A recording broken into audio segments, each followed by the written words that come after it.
El ron es parte del ADN cubano. Su sabor se percibe en la historia y su elaboración es parte del folclore. Después de la embriaguez revolucionaria, la claridad de la sobriedad mostró los contundentes cambios. Fueron abrumadores, rápidos y notorios. Algunos celebraron, otros partieron y muchos quedaron paralizados por la nueva justicia. La familia Rechavala fue uno de esos casos. Su destilería donde se fabricaba el ron Havana Club fue confiscada bajo la nueva ley. La lucha de esta y otras familias por preservar su herencia histórica y sus propiedades ha sido una difícil cruzada que ha desatado un gran litigio internacional entre dos gigantes de la industria licorera. En las cortes se ha cuestionado la autenticidad y el patrimonio de la bebida. Los tribunales determinarán quién tiene el derecho a la potestad sobre el ron. Sin embargo, para la familia Rechavala siempre permanecerá el sabor del trago amargo y el de una odisea quijotesca que dura ya más de medio siglo.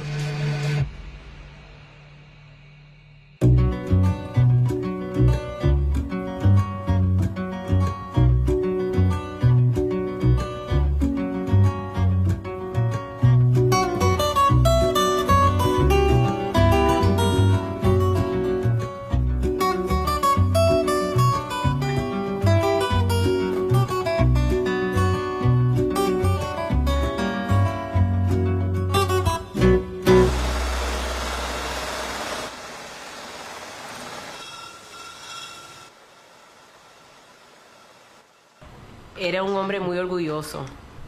Son sentidos mixtos. Si no se hubieran ido, tal vez yo no hubiera nacido. Yo nunca visité donde mi mamá creció, en el colegio donde ella estudió, que ella estudió en las Dominicas, en la iglesia donde ella se casó. Solamente lo he visto en fotos.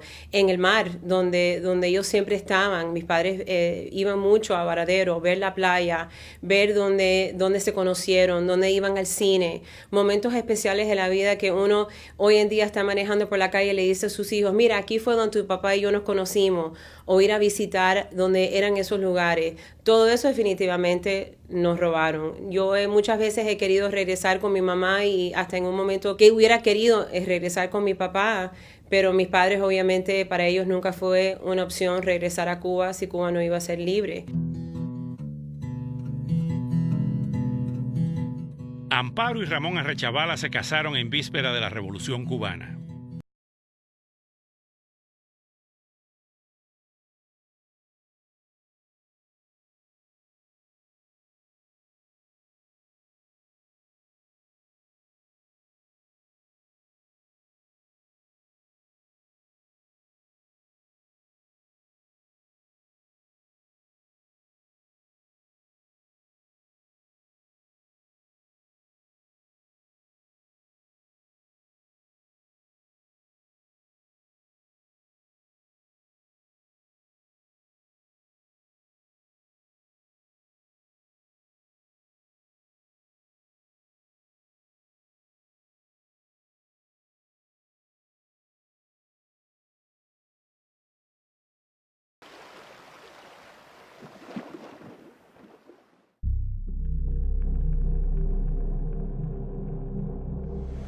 Yo creo que la expropiación empezó primero por las cosas materiales, pero terminó robando, expropiando la identidad del ser humano. No es una cuestión de que sepan, que no sepan. Se han olvidado de lo que es vivir con dignidad. ¿Cómo no van a olvidar el ron Havana Club de los Arrechavala? Lo primero que ocurre es la demonización, ¿no?, del empresario, la demonización del emprendedor cubano, que tiene una tradición de hasta 1959 de casi 2 siglos, desde lo más rudimentario y más elemental hasta quienes despuntaron y se colocaron en la cima de la comunidad empresarial de América Latina y podemos decir incluso de Estados Unidos, dentro de Cuba. Bueno, lo que ocurre después, inmediatamente después a las confiscaciones, es la demonización, y eso viene con las escuelas, viene con las universidades, viene con la prensa misma actuando sobre todo esto, porque tener dinero era un signo de, vamos a decir, de pertenecer a la oligarquía, y tener dinero era malo. Recuerden que de mediados de los 60 en adelante viene lo que yo creo que es la consolidación más fuerte de la educación marxista en Cuba, y con todo lo que trae, ¿no?, el supuesto amor al proletariado y demás.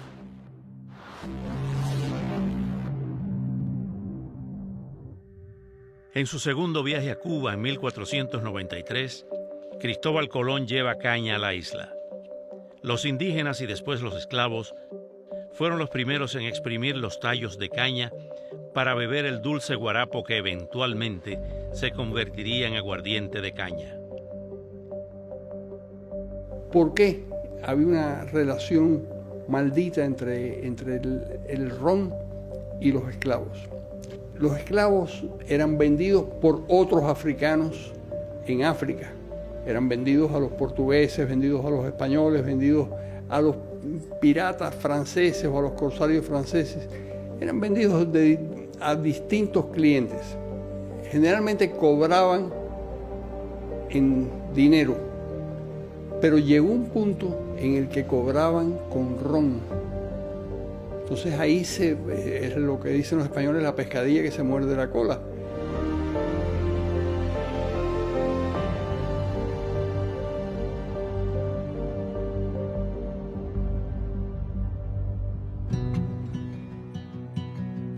A través de trapiches, refinerías e ingenios, la producción de azúcar se empezó a multiplicar.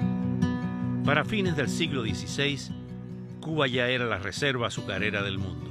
Cuba creó una industria azucarera que era la más grande del mundo. En un momento Cuba exportaba 6.5 millones de toneladas de azúcar. Uno de los grandes mercaderes de azúcar del mundo era Julio Lobo. No porque tenía tantas plantaciones, sino porque conocía el mercado. Y conociendo el mercado, él sabía cuándo vender y comprar y negociar y todo eso. Entonces Cuba surge como el gran centro de la producción azucarera, y parte de eso viene la molaza, los mieles, que viene la producción mayor de rones.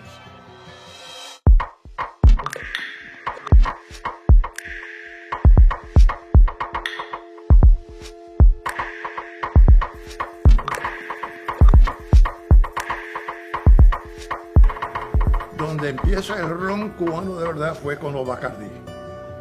Catalanes de Santiago de Cuba, que comienzan un poco utilizando el sistema que ya existía en las otras islas. Pero ahí es donde empieza el ron de calidad en Cuba.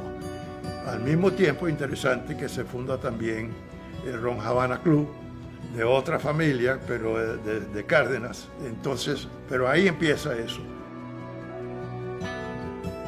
La turbulencia de las batallas independentistas estremeció a la isla y a la familia Bacardí.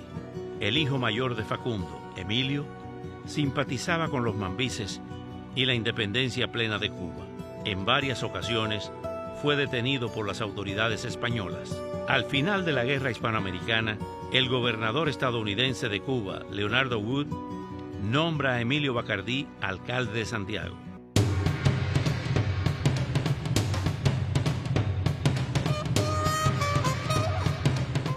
En 1920, el Congreso estadounidense ratificó la ley Volstead, la cual prohibió la venta de bebidas alcohólicas en los Estados Unidos.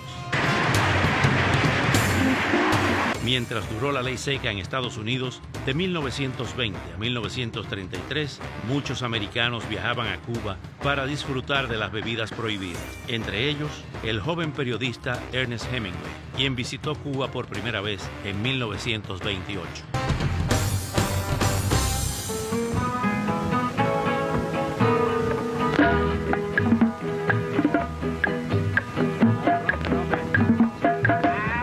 Hemingway compró en 1940 la finca Vigía, en el barrio habanero de San Francisco de Paula.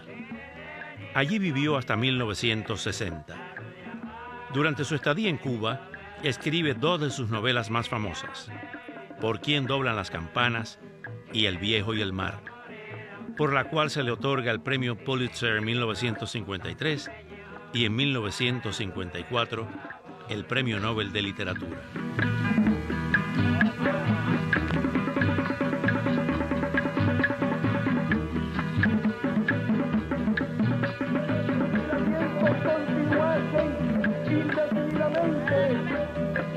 Que nadie debía temer en que convirtiésemos el fusilamiento en un sistema.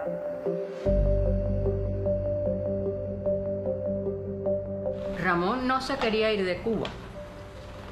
Por eso era el año 63 y todavía estábamos allí. Todo el mundo se había ido de Cuba. Todos nuestros amigos se habían ido de Cuba. Por eso hicimos esa intimidad con la gente de las embajadas, porque eran la única gente que estaban en La Habana. Y él decía, el que se tiene que ir es Fidel, no yo.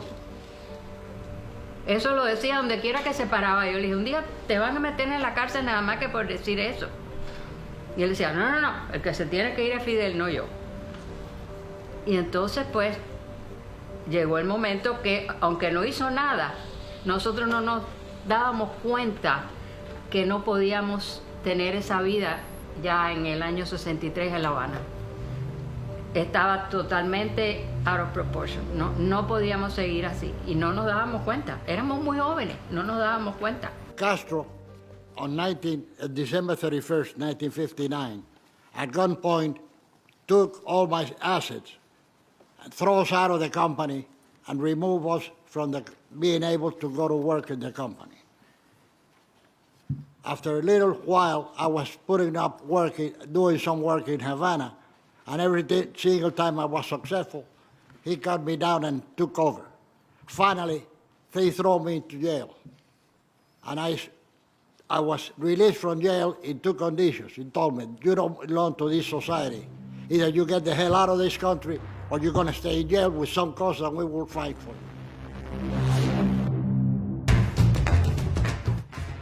Durante la época de la prohibición, también arribaron a Cuba un grupo de cantineros americanos quienes encontraron puestos en las barras cubanas.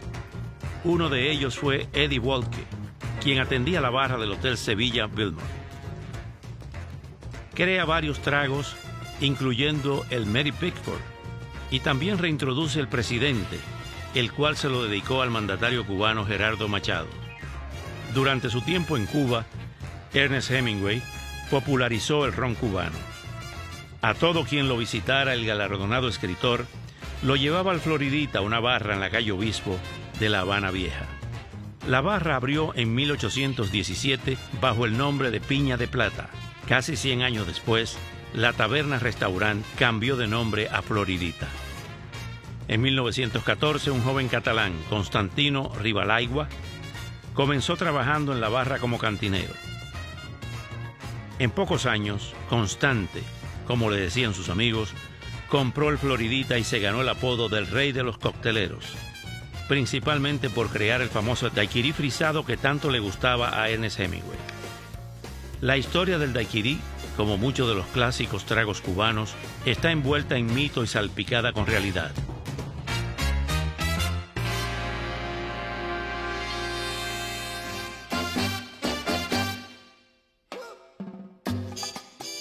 No sé por qué cosa extraña, en un país donde hace tanto calor, en un país donde hay tanto sol, nosotros los cubanos todo lo mezclamos con ron. No sé por qué, porque es una cosa bastante caliente, pero cuando te pones a ver la historia, casi siempre trataron de suavizarla. La mayoría no eran cubanos, parece que por ahí viene la cosa. De las mezclas que tenemos, vino a que uno sí se puede tomar el ron tal y como. Pero pasan esas cosas y el cubano siempre, no hay nada. Los cubanos no pueden hacer absolutamente nada si no tienen por el medio una botella. Y en la mala época nuestra, o sea, cuando se conseguía una buena botella, que no era ni Bájate el Brumen, ni Salta para atrás, ni Duérmete mi niño, ninguna cosa de ese Chispetren, Hueso de Tigre, que por cierto era muy bueno, es el primer alcohol que se saca cuando se está destilando, cuando se está haciendo el azúcar. Y entonces tiene como medio un dulzón de eso, es raro. Pero cuando tú conseguías una botella de ron bueno en Cuba, generalmente era con corcho, no quedaba de otra. Tú le metías 2 trastazos y el corcho se botaba.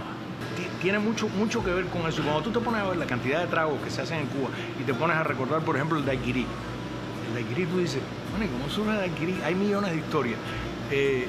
A mí me encantan todas esas historias, todas esas leyendas urbanas que me gustan. No las creo casi ninguna, pero son cosas que merecen ser verdad. Hay historias de esas que tú dices, no puede ser, sí, vale la pena que sea verdad. Dicen que en Daiquiri es una zona en el oriente de Cuba. Había un ingeniero americano y el tipo no podía con el ron. ¿Y qué hizo? Entonces empezó a mezclar, tú sabes, que si limón, que si echarle un poco de agua, y así mismo hay otra leyenda de que también era lo que tomaban los mambises, mucho. Después vino un italiano que era parte de los mambises, luchaba por la guerra de independencia en Cuba. Y ese italiano se llevó esta receta que había juntado este hombre y ahí lo creó. Y cuando llegaron los americanos, el americano, por supuesto, estamos hablando del siglo XIX, hasta después, el americano, al final del siglo XIX, cuando llegó el americano, dijo, a esto le falta hielo. ¿Quién iba a andar con hielo en medio de la manigua? No había arreglo. Y el tipo tenía razón. Y al principio era con hielo, pedazos de hielo grandes. Hasta que ya se fue, tú sabes, ya empezó la batidora y empezaron a hacer y llegó el Floridita. Y ahí era donde iba Hemingway. Y supuestamente era su trago favorito. En 1935 la familia Rechavala lanza el Ron Havana Club al mercado estadounidense. La idea del nombre fue asociar la bebida con la animada ciudad que muchos americanos ya habían visitado. Para la década de los 1930, Bacardí ya se reconoce como el rey de la industria ronera internacional. La demanda internacional por el ron Bacardí continúa incrementándose y la compañía abre destilerías en Puerto Rico y México.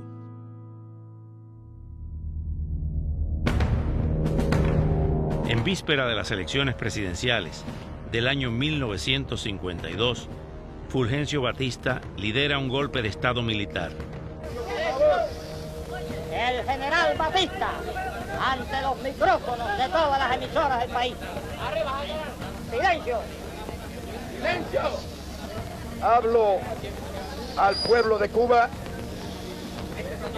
desde la ciudad militar esta vez, en donde he tenido que regresar forzado por las circunstancias. Batista inmediatamente suspendió el poder legislativo del Congreso, suprimió el derecho a huelga, restableció la pena de muerte y suspendió las garantías constitucionales. La naciente democracia cubana sufriría su segunda dictadura. Frente al deterioro de su gobierno desmoralizado, las protestas de grupos universitarios y sindicalistas y la presión creada por el avance de las fuerzas revolucionarias armadas, Fulgencio Batista aborda un avión y abandona Cuba el 1 de enero de 1959. Bajo el mando de Fidel Castro, Cuba comienza una transformación hacia el sistema comunista. El júbilo inicial de muchos disminuye cuando comienzan a implementarse reformas radicales.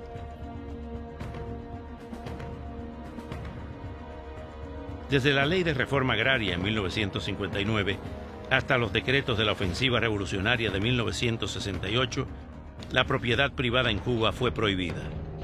Corporaciones extranjeras y nacionales fueron todas confiscadas. Negocios grandes y pequeños por igual. Entre las propiedades intervenidas estaban Bacardí, la destilería Rechavala, la finca Vigía de Hemingway y el Floridita de Rivalaigua.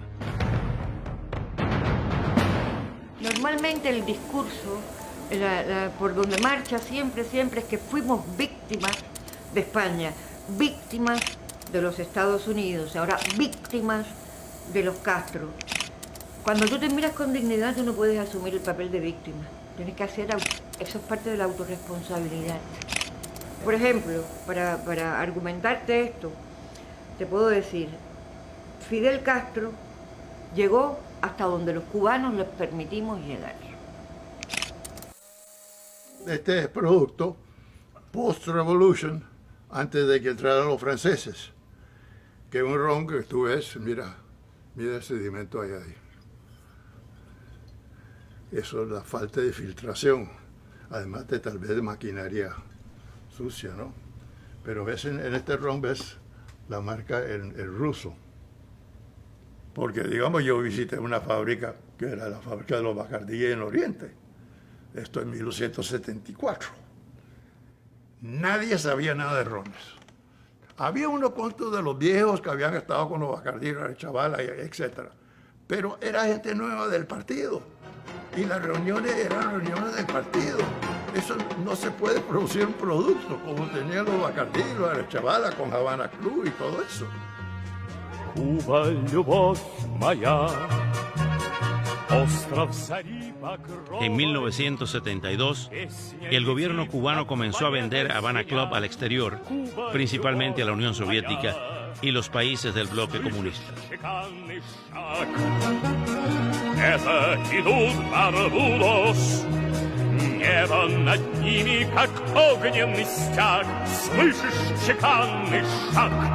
Well, he tried with his family right before he approached Bacardi, way back in the, 80s, I guess, or 90s, early 90s. He tried with his family to get it going here. And I remember saying to him, but are you out of your mind? Do you think you're going to make rum? We were struggling with small children and working and trying to have a life, and he was going to make rum. How in heaven's name are you going to do that? So, but he tried. He went to Spain and he talked to his family, and he tried and he tried and he tried, and then he said, I know. I'm going to Bacardi. They are going to make the Havana Club rum. You are out of your mind. This isn't going to happen. And it happened. So I left with my wife and my son to Spain. After I was in Spain for a little while, I came to Miami. I became an American citizen, and I live in Miami since 1967. My cousin, which he was the lawyer of the company, was thrown in jail in Cuba, and he's still in Cuba right now. And he was the corporate lawyer of the company, and he was the one that knew all about the assets and all about the registration of trademarks and about the whole thing. I talked to a lawyer in Miami, and he told me, I asked him, can I make Rum Havana Club in the United States? He said, no way, unless you make the rum, you cannot register the brand. I says, okay, forget it. I wasn't going to deceive the country saying, yes, I'm going to register the mark because I'm making rum. It was not true.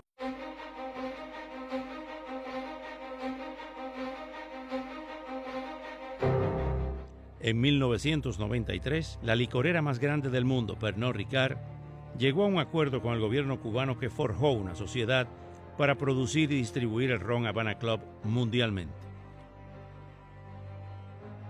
Un año después, Bacardí le compró los derechos y el nombre de la marca a la familia Rechavala. Ese mismo año, Bacardí comenzó a producir Havana Club en su destilería de Cataño, Puerto Rico. La marca registrada del Havana Club de los Arrechavalas se venció en los Estados Unidos en el año de 1974. En 1976, el gobierno cubano registró la marca Havana Club. Bueno, el caso de Cuba y las marcas es un caso especial, inédito. O sea que hay reglas básicas de marcas registradas en el mundo y los gobiernos dejan a la gente registrar, hay que probar el uso y más hay un sistema internacional muy eficiente y la gente respeta. Entonces hay como registrar de buena fe algo que tú estás utilizando y usando. Y hay convenios internacionales que sirven para eso. Hay una tentativa de quitarnos los derechos que tenemos sobre esta marca, pero para nosotros no hay problema en la medida de que la marca Havana Club fue abandonado en los años 70 por sus antiguos propietarios, es decir, como más de 10 años después de que se fueron de Cuba, y no hay razón ninguna para que ni legal ni objetiva para que perdemos esta pelea.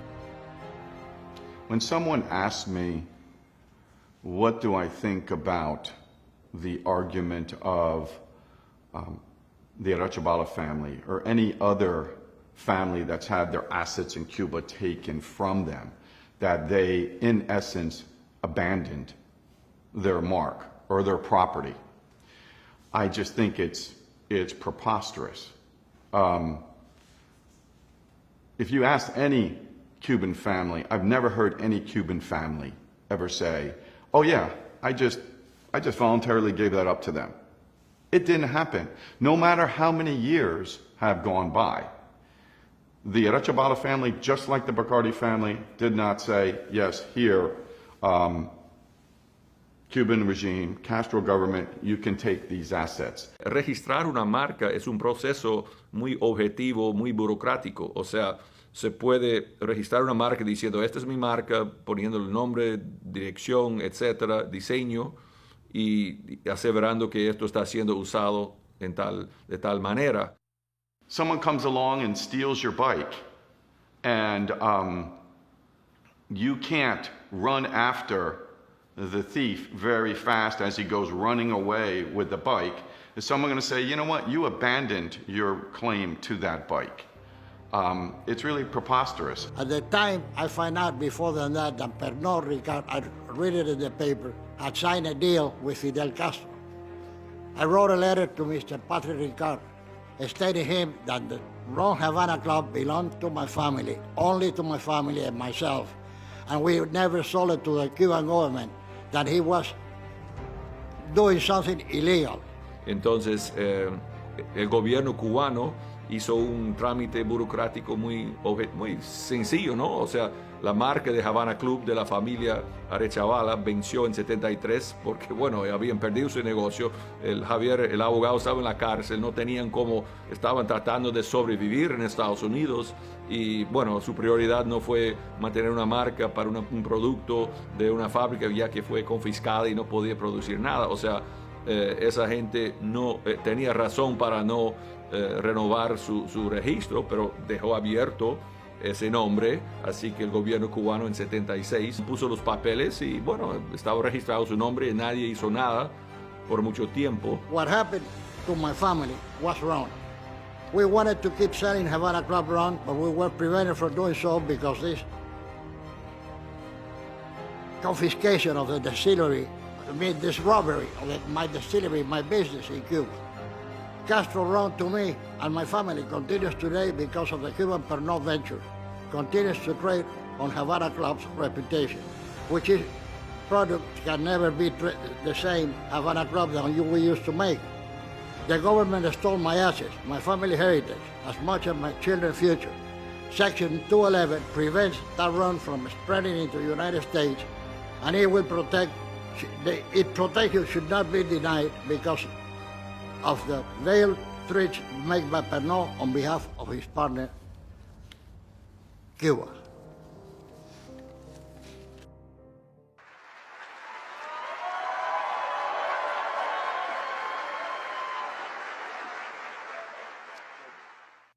I have come here to bury the last remnant of the Cold War in the Americas.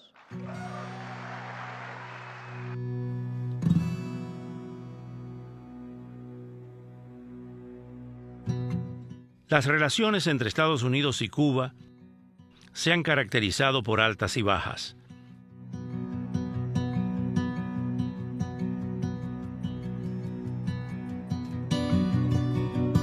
Ha sido una gama amplia que incluye apoyo a la independencia, la enmienda Platt, cercanía cultural y fuertes lazos económicos, brazos abiertos a los exiliados y un embargo económico.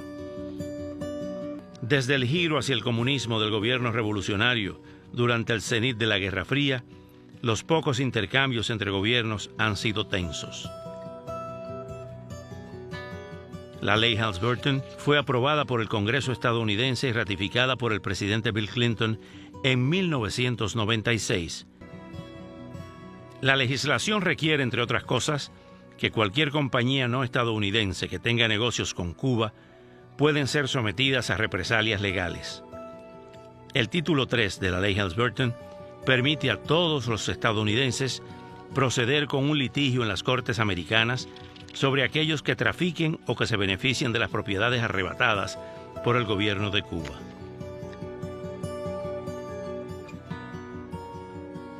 panorama completo cambia porque hasta este momento, hasta el día 2 de mayo de este año, no era posible para un cubano que había perdido una propiedad en Cuba demandar en los tribunales de Estados Unidos. Así que por primera vez es posible demandar la pérdida de un ingenio, un terreno, una casa. No había sido posible hasta ahora. Nosotros somos de origen campesino. Mi padre fue un emigrante español que, como todos los emigrantes que llegaron a Cuba, pues primero trabajó como empleado, como obrero, después comenzó a hacer fincas de café. Hizo 2 fincas de café, después se extendió un poco al negocio de la ganadería y nos dedicábamos a ese rubro, el negocio de café y ganado. Hola, yo soy Carolina Mata, la más joven de las Matas. Tengo 23 años y esta es mi hermana. Y yo soy Bárbara Mata, la mayor. Tengo 31 años. Bueno, para mí, siempre creciendo, mi papá era muy orgulloso de ser el hijo de Antonio Mata y el nieto de Antonio Mata del hotel. Y siempre, ustedes son las herederas del Hotel San Carlos. Y para mí, como niña, no entendía lo que esas palabras querían decir. Era más como, sí, una fantasía. Hasta que después visitábamos a Cuba en los veranos y mirábamos por afuera del hotel. Y eso era un lugar abandonado, con olor feo, como un lugar que no tenía historia, no era el lugar lujoso de que ellos hablaban. Y yo miraba y ¿cómo es esto? Que esto era tan grande. Yo no entendía como pequeña. Luego, ahora como grande, entiendo el significado de este hotel para nuestra familia. Bueno, mira, obviamente yo soy cubano-americano. He conocido el tema de Cuba toda mi vida, se me ha hablado toda mi vida. Y cuando vi yo que se estaba habilitando la ley, el presidente iba a activar el título 3, me interesé y empezamos a hablar con personas. Nuestro bisabuelo, Antonio Cuco Mata Álvarez, llega a Cuba, a Cienfuegos, en el 1915. Y en ese tiempo a él lo introducen a su futura esposa, Francisca Suárez. Y la historia de ellos era bella, de lo que nos dicen a nosotros, que era un amor que no existe ya. Y ellos lograron tener un hijo, que fue nuestro abuelo, Antonio Lázaro Mata Álvarez. Y todos se llaman Antonio. Todos se llaman Antonio. Hasta el más pequeño ahora se llama Antonio. Ya son 5 Antonio desde que nosotros sabemos. Sí. Y entonces nuestro abuelo, tiene a 2 hijos. Antonio Mata, que es nuestro padre, y a nuestra tía Marisela Mata. Y después caen nosotros 3, Carolina, Bárbara y Antonio Mata. Bueno, cuando comienza la revolución, en realidad la situación económica nuestra era buena. Pero estábamos en desacuerdo de cómo se estaba manejando la cosa en el país. Estábamos en desacuerdo con los excesos del ejército y estábamos en desacuerdo con la falta de libertad que había en el país. Lo más interesante de este caso es que es un caso de primera impresión, nunca ha estado en los tribunales de Estados Unidos. Cuando empezamos a conversar sobre el caso, tuvimos que aprender todo de cero, leernos la ley. La verdad, yo nunca había leído el texto de la ley Helms-Burton, empezar a investigar y tratar de buscar los casos más parecidos, pero la verdad, como es de primera impresión, no sabemos cómo van a reaccionar los tribunales. Es correcto, este tipo de ley no ha existido en Estados Unidos y pocas veces que yo conozca en la historia del mundo. Bueno, imagínate, el 3 de octubre del 63 llegaron los interventores por la noche a las fincas de nosotros, y prácticamente no podíamos ni salirnos de la casa. Fue una intervención total, coparon por completo, eran miembros del ejército, nos dijeron ya ustedes no pueden manejar más esto es del gobierno, están intervenidos, y no nos permitían ni usar ni el carro ni los caballos prácticamente. We wholeheartedly feel like we need to do this not only for us, but it's a responsibility that's been placed on us, we think, because it's just time. it's time for us, not only us, every family who had everything taken from them, to fight what was theirs. It wasn't given away, it wasn't bought out, they were removed. They were forcefully removed from their properties. So it's not only us, it's our cousin Antonio, who's not here right now, but we spoke about it. We let a few days go after, the homes were and was reactivated, and we thought, okay, what should we do? We sat down with the older people in our family, and everyone looked at us and they said, listen, it's your time. You guys have to do right for everything that has been planned for you that was taken away from you. So it's really, do you want to add anything? No, for me, it's an honor that we're able to do this, because this is something we grew up just listening to, and the fact that we could put this in motion and that it's in our hands, it's an honor, and it's a task that we're willing to take on. And we know it's going to be difficult, and we know that we face many challenges, but it's something we're willing to do for the past matas and for the future matas. We have a very important role to play in what happens.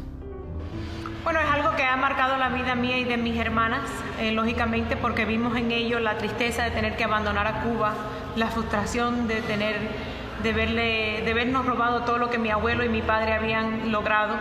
Eran una familia conocida por respeto, por dignidad, por honor, por hacer las cosas correctas, y hasta cierto punto es lo que me ha motivado a mí en la vida, llevar el paso en la vida como la llevo, porque tengo grandes ejemplos en mis padres.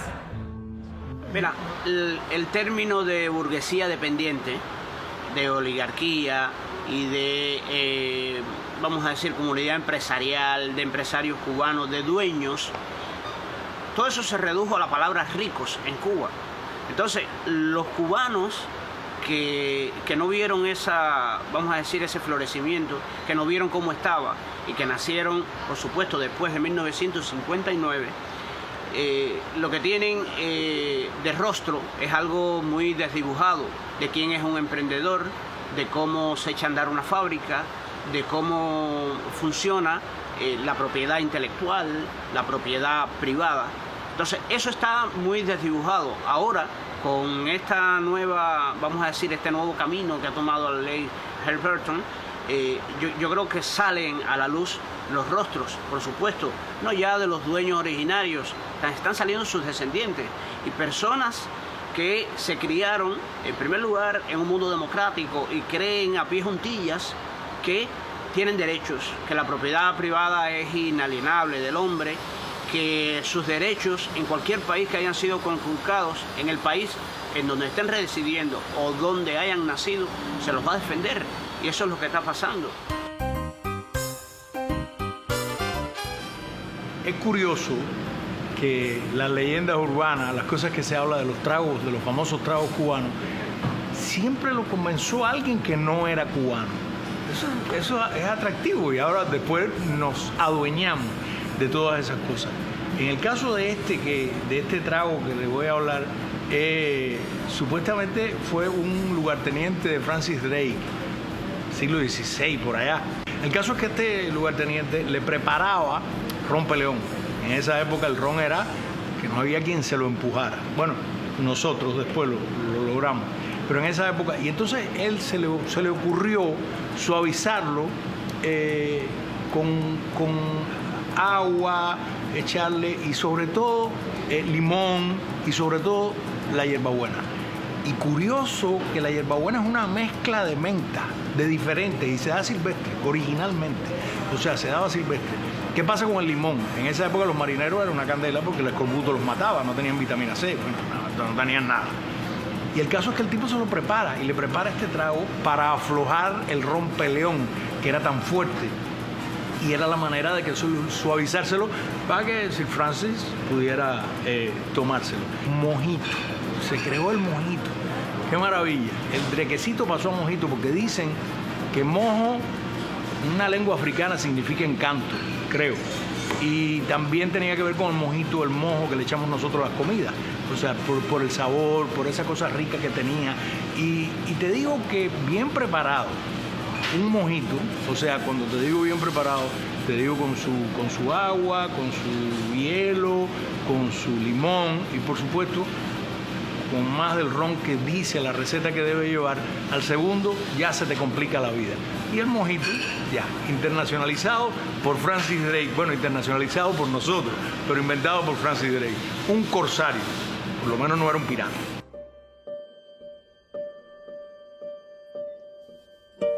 Helms-Burton recibió una severa y bulliciosa crítica por parte de algunos aliados importantes de los Estados Unidos.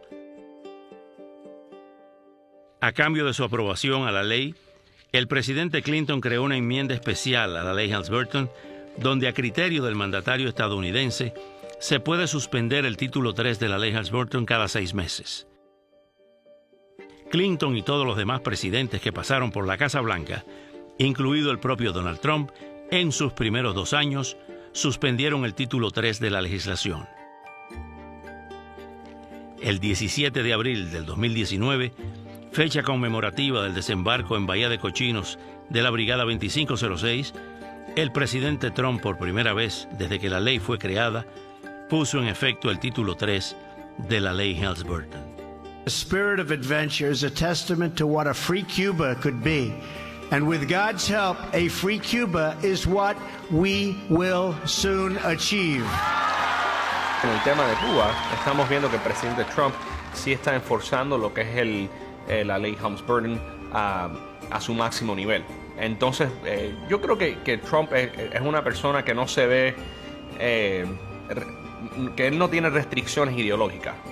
La gente trata de entender la ideología de Trump y yo no creo que Trump tenga una ideología definida. Lo que se llama el trumpismo, yo no creo que sea una ideología tangible, algo que se le puede explicar a la gente, porque yo creo que depende de muchos factores y yo creo que se manifiesta de mucha forma en el interés de Trump de hacer las cosas distintas a como lo han hecho los otros presidentes. Puede ser bueno o malo, pero yo creo que es parte de su instinto natural.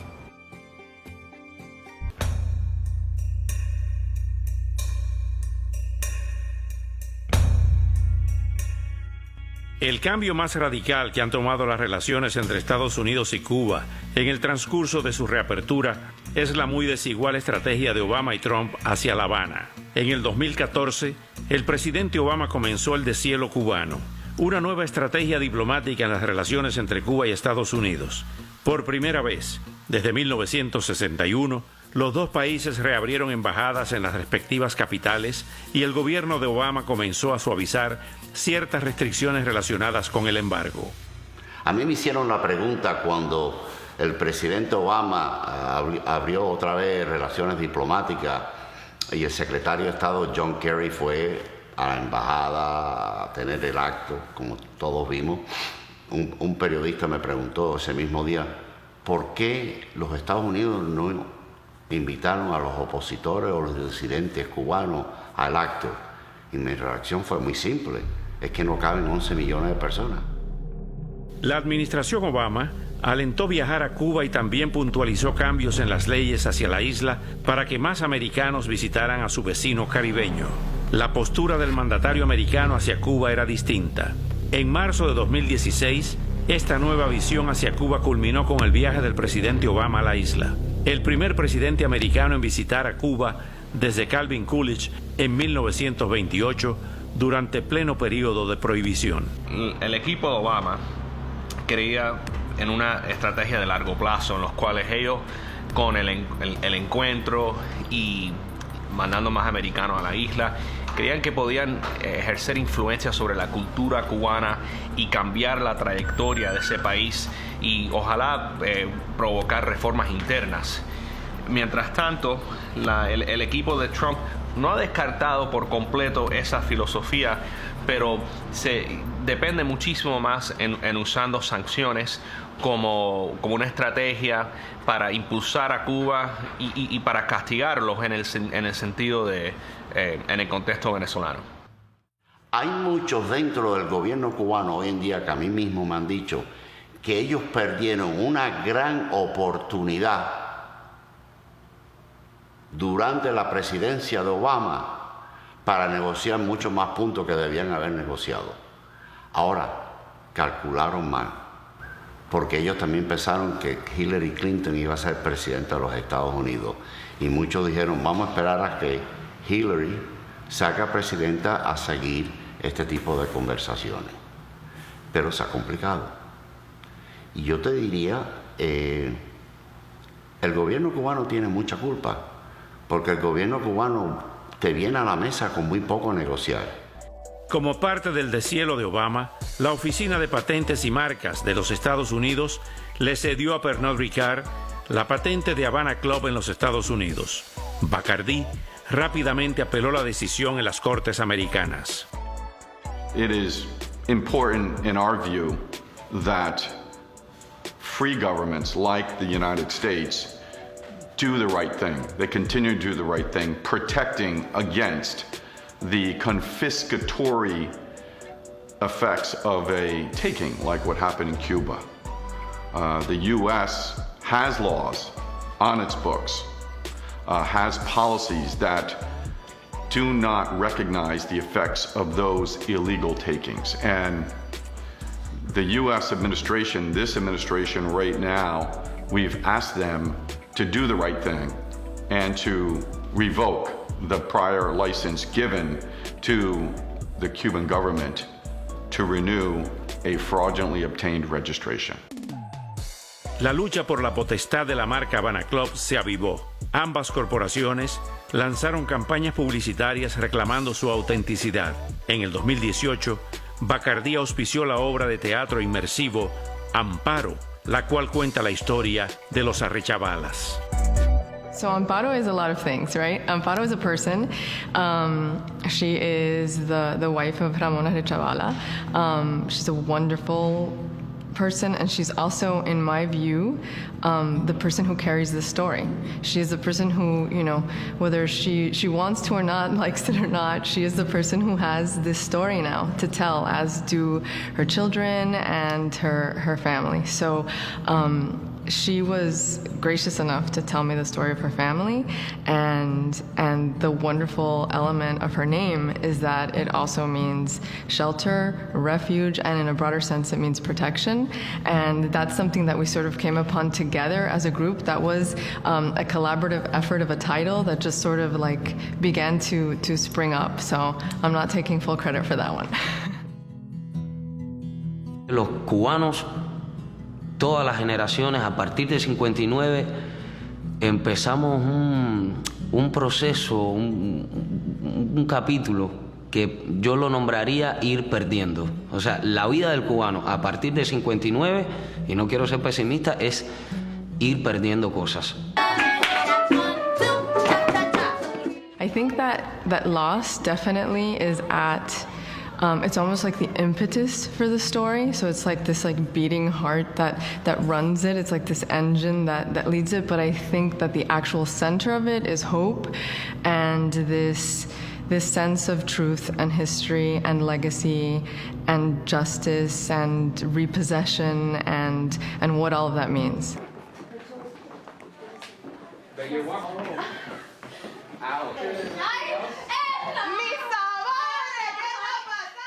Siempre lo digo, está la generación de los que los echaron y vinieron para acá, está la otra generación de los que se quedaron porque creyeron en esa revolución y los engañaron como niños ilusos. Está la otra generación como quizás la mía, como que nacimos y somos resultado de una revolución que nos imponen que le debemos algo, pero también conocemos que hay cosas oscuras ahí, pero no las sabemos del todo, sobre todo cuando estamos en Cuba. Y entonces yo llego aquí y es como todas esas generaciones sueltas, y algunos se culpan entre ellos o siempre existe como cierta polémica a la hora de tocar los temas porque hay muchos rencores, hay muchas cosas fuertes, o sea, pero ¿sabes? Cuando pasan cosas como, por ejemplo, esta obra de teatro, este ensayo, que hay tantos tipos de cubanos diferentes y nos llevamos tan bien, o sea, es increíble porque en un minutico llegas y es como, hey, how are you? ¿Qué dijo? ¿Do you speak Spanish? Sí, yo hablo cubano, va, y es como otra generación que no tiene nada que ver conmigo, pero sí tenemos que ver, tenemos un punto en común, que somos cubanos.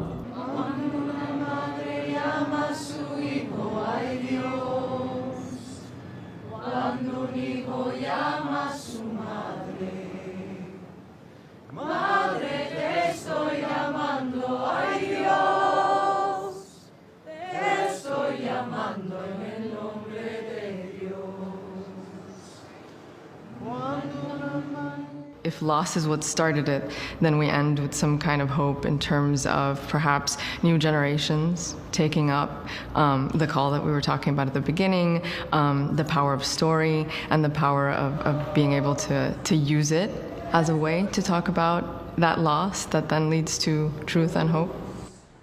Cuando una madre llama a su hijo, ay Dios, cuando un hijo llama a su madre, madre te estoy llamando, ay Dios.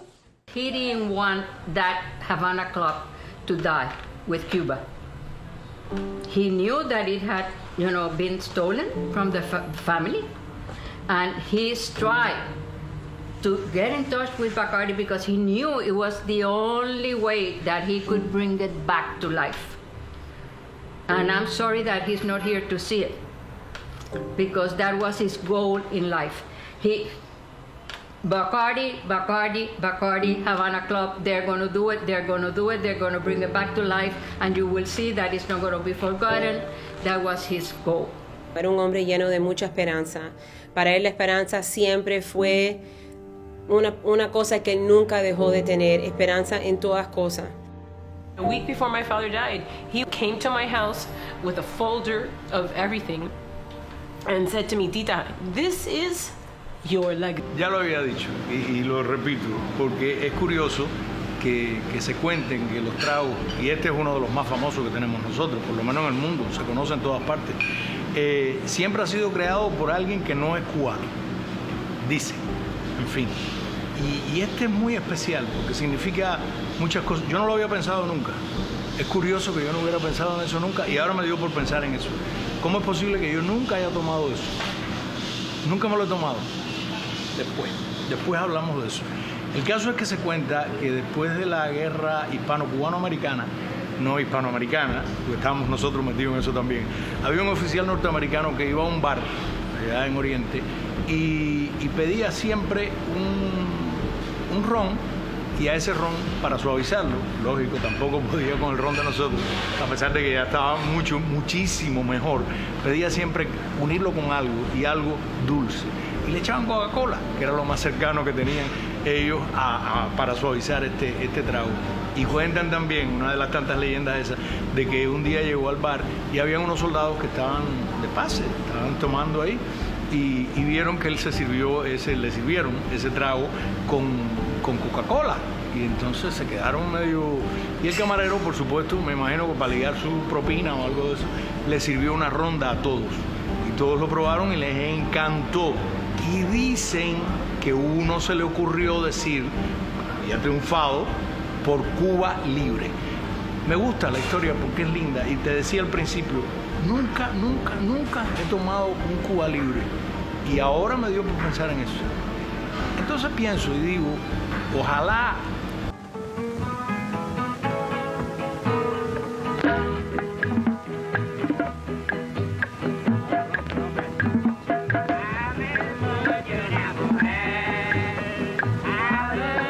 Money.